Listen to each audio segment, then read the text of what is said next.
Hello, everyone. Welcome to ELI, the place where you get your daily dose of inspiration for entrepreneurship. And today we have with us Sayeed Anjum, who is the co-founder and CTO of GreytHR, one of the leading HRMS and payroll management companies in India. Hi, Sayeed. Welcome to ELI. Uh, Thank you, Priya. Thanks for having me on your program. Yeah. I Sayeed, appreciate yeah. Before we proceed into the podcast, I'd like to tell you that I have worked for many companies, and almost in half of the companies, Great HR is the platform they use for their payroll management and HRMS. So kudos to you guys. And I think you have done a great job in helping the Indian entrepreneurs and Indian SMBs in giving a proper payroll management and HR management software experience. So kudos to you. Uh, and I would like to request you to introduce yourself to our audience. Tell us a bit about what we don't know about you. Tell us a bit about your background. Where were you born and brought up? Where did you study? And what all happened before starting the Great HR? sure. Once again, thank you for having me in your show. It's my pleasure. Uh, Probably I'll start with the beginning. Uh, I was born in Mysore. I'm from Mysore. I did my primary and most of my education in Mysore. Um, I have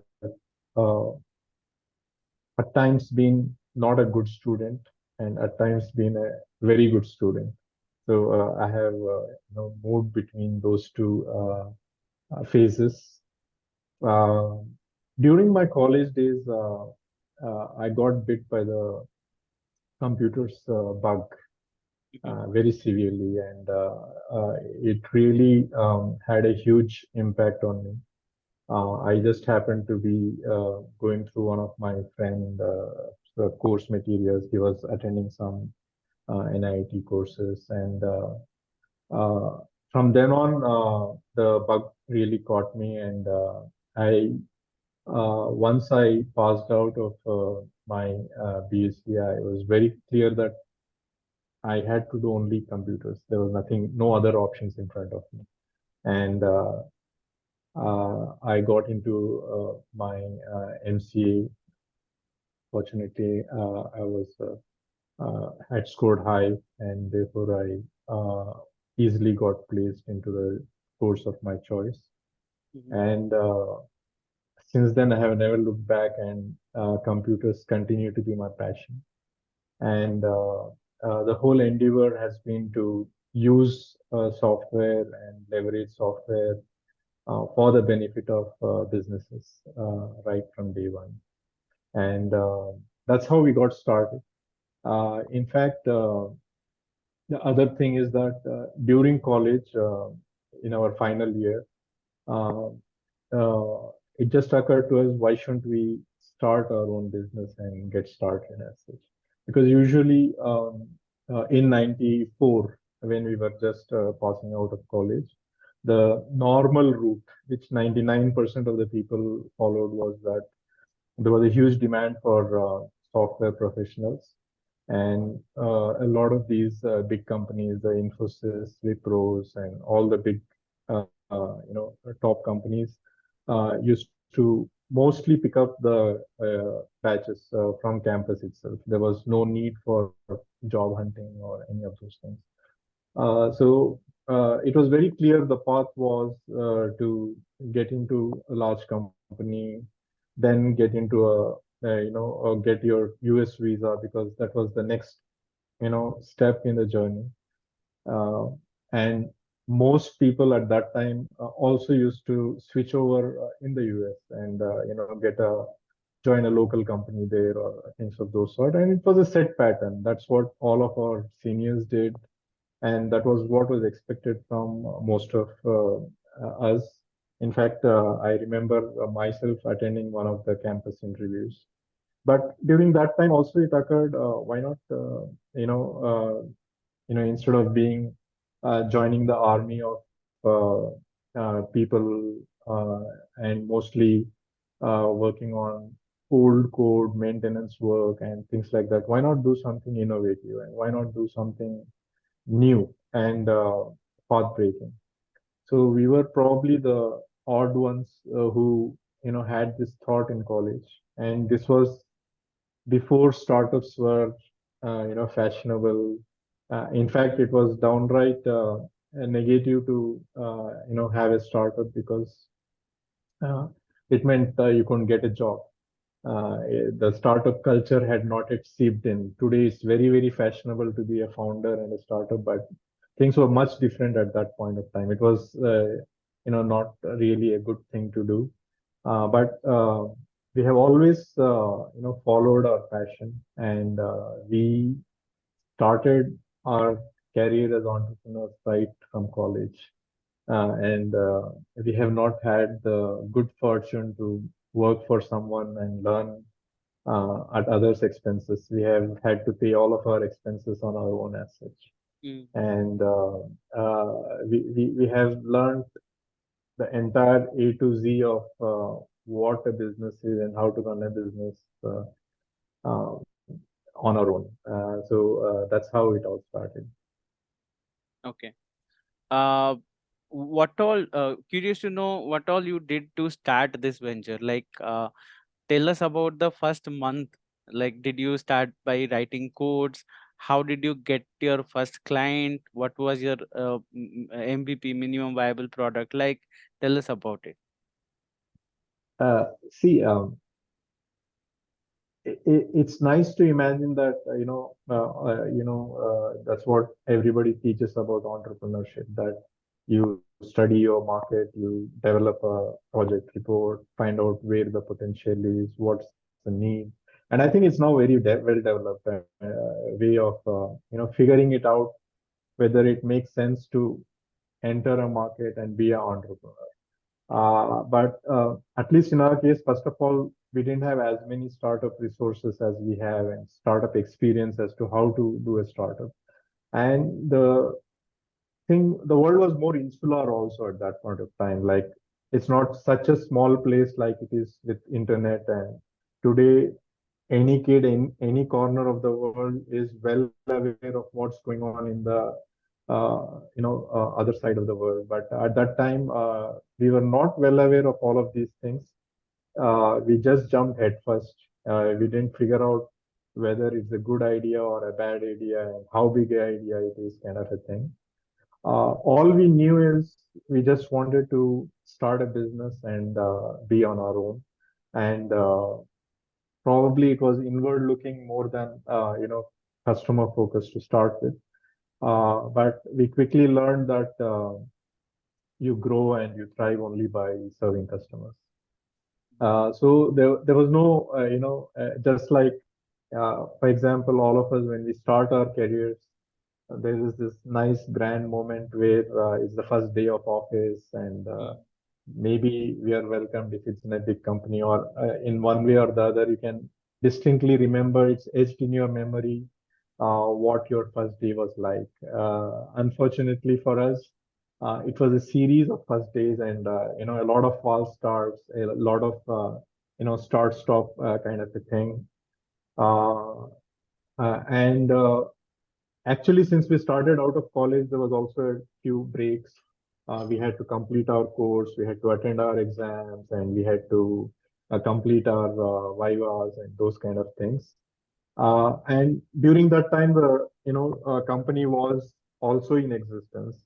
So once we got out of college, we figured out that Mysore was not a good place or big enough place to start a business.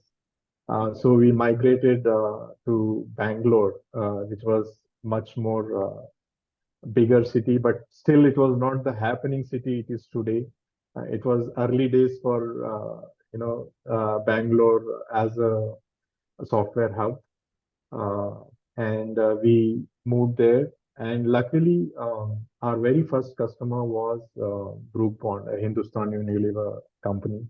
The Unilever had acquired Brook Bond, and it was running its business. So our very first customer happened to be the HR department of Unilever Mm. in Bangalore, Just to and interrupt that's how we here, got our how did lucky you break. crack that deal? Can you tell us about it? I know it was a lucky break. One of our friend, was working there, and she was kind enough to introduce us. And it was a challenging problem they had. They had this global product called Unispan, which was handling their managers' employee information, and they wanted some extensive reporting and analytics to be done with that. So we built a what these days would be called as a data warehouse and analytics system for them.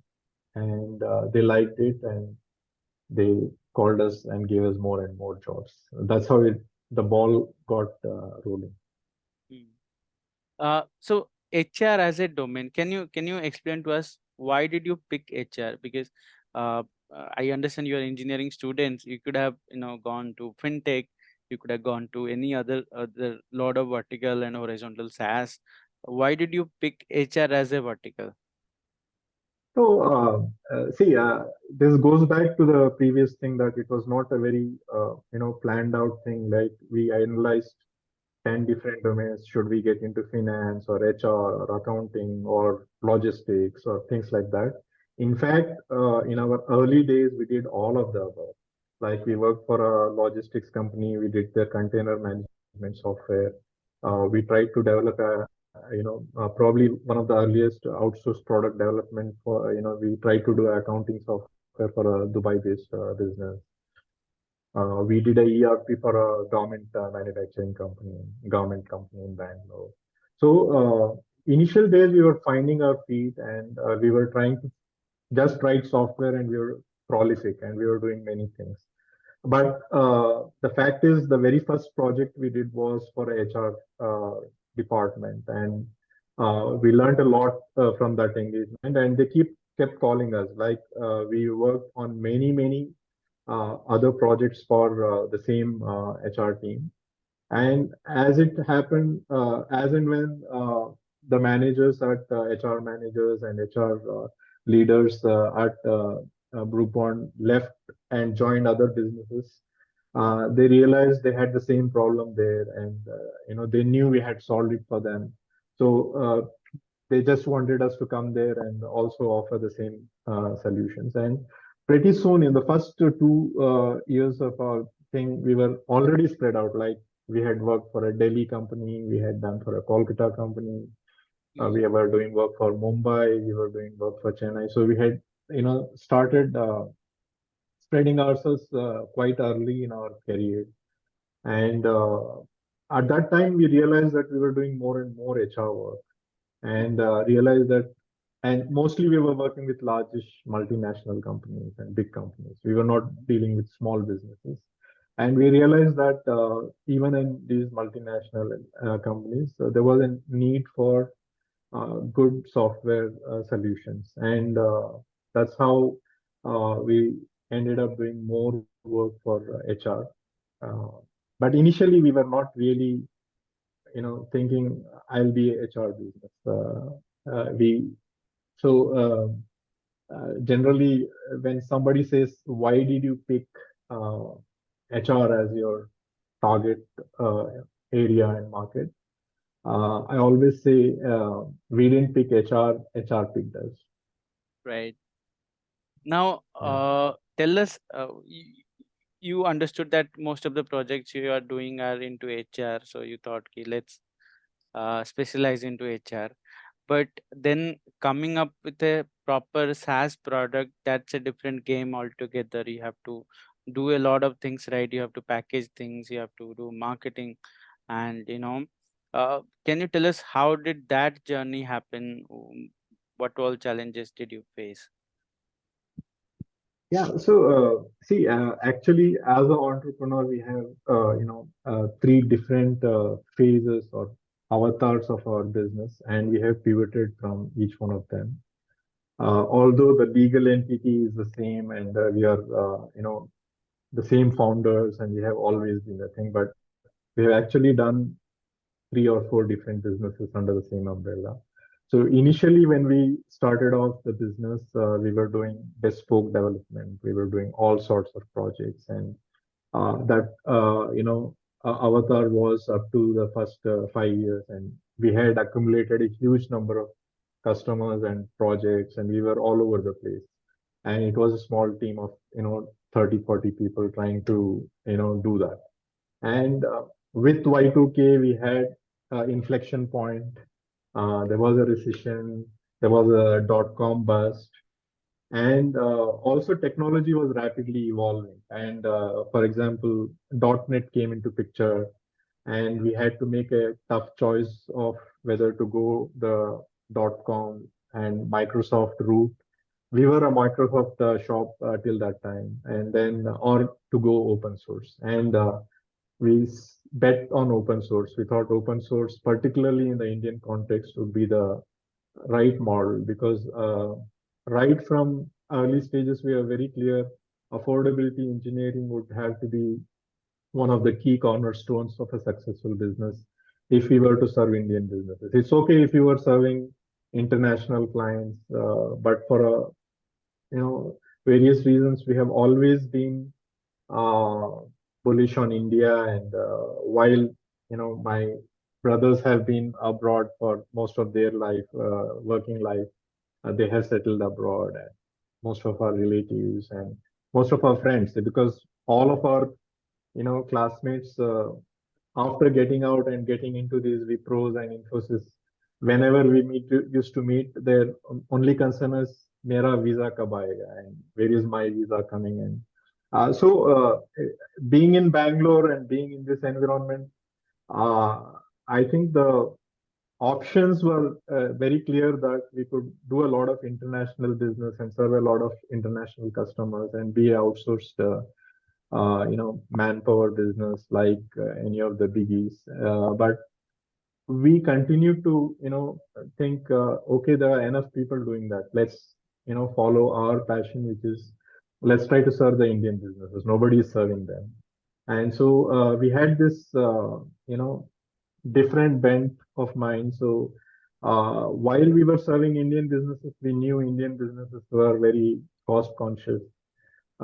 They should be in a position to afford and do those things. So around Y2K time, when we had to take a tough call as to what our stack would be, whether we would go all in on Microsoft .NET stack, which would be going for the entire stack. That would be SQL Server, it could be Windows servers, and all of those things, which would be a huge amount of entry barrier for any business to get into technology because of licensing and various other things, or the open source stack of Linux and Java and various other things, which would bring down the total cost of ownership for our customers. So, being a Microsoft shop in Y2K, post Y2K, we decided we will go all in on open source. And at that time, the entire team that we had, they had already invested substantial, time in learning Microsoft technologies, and they were all considering themselves to be Microsoft people, and they didn't want to jeopardize their career for some crazy thing. So we had to actually rebuild the entire team from scratch.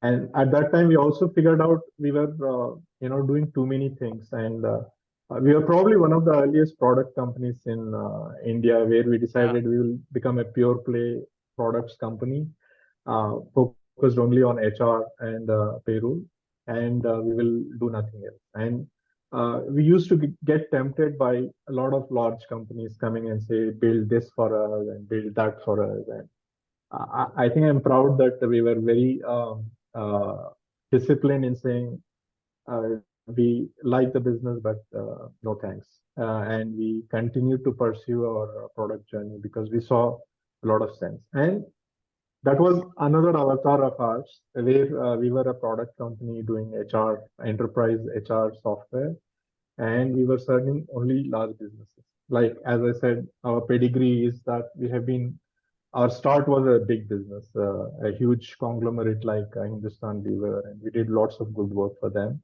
And after that, we were only working with lots of big names, and most of our customers were big labels like the SR group of companies or the Toyotas and the Volvo. Even today, Volvo is our, you know, loyal customer. We are very proud to have them as a customer. But mostly in our next avatar, we were dealing with enterprises, large enterprises, and we had very good relationships with all of our customers. And mostly, we had a huge amount of renewals, repeat business, and ever-growing needs of our customers. Mhm. So again, the inflection point was around the next recession, because our entire model was licensed software, where only large businesses could afford us, and you had to pay upfront license fees, and the sales cycle for enterprise businesses are very long, and doing business in India is very hard with enterprises, particularly for smaller businesses, collection problems, and many other things. So, but we had mastered it, and we were, trying to. We had a very good business, but sales started to suffer during the recession because these were all capital expenditures, and usually during down times, people generally go slow on the discretionary expenses and capital expenses, and just keep the ship running. So during that time, we had a lot of introspection. Although we didn't have much of a problem because we had a huge number of customers, and uh, we didn't have to face any severe risks. Uh, it was time for us to introspect that maybe we should pivot again, and being enterprise focused and being capex led business, why not reimagine this? And again, we pivoted around 2010 times, and we were probably one of the earliest companies in India to bet on SaaS. We were one of the probably pioneers in HR. If you go back and look at who are the HR SaaS businesses, we are probably the first. It was a very untried model. The infrastructure didn't exist. Uh, the cloud data centers didn't exist. AWS was just coming about at that time. But we took an early bet that this was the future, and I think it has proved right. Yeah. Yeah. Uh, so I think it was a lovely journey, and it was probably a 2-3 decade long journey you had with entrepreneurship. Yeah. Uh, can you tell us about some of the top lessons you have learned as an entrepreneur? And this is my final question. Tell us some of the most interesting lessons that you have learned, which we can take away and probably apply to our ventures as well. Yeah, I think one is that you have to really master change. Uh, I think because of circumstances, we learned it and we adapted well. Uh, uh, Change is in our DNA. We have changed umpteen times, and we have gotten good at it. But I think it's getting things are changing drastically all the time. So one is embracing change and seeking change rather than being forced to change is one critical attribute that we have learned over time. And the second thing is if you're building a durable enterprise, I think it's all about the team, and people really matter. How do you build teams? How do you attract talent? How do you build a purposeful and inspiring business which can attract people to come join you and help you in your quest. So I think being people centric, trying to build teams and trying to build something that is for the long term and which is more customer focused. Those are all the valuable lessons we think have helped us grow and thrive. Wow. Uh, uh, I would say it was a great session, and it was our pleasure to have you on our platform. Thanks for joining us, Said, and our best wishes for great HR. Thanks a lot. I enjoyed this. Thank you. Thank you, Said. Have a good day. Bye. Thank you. Bye.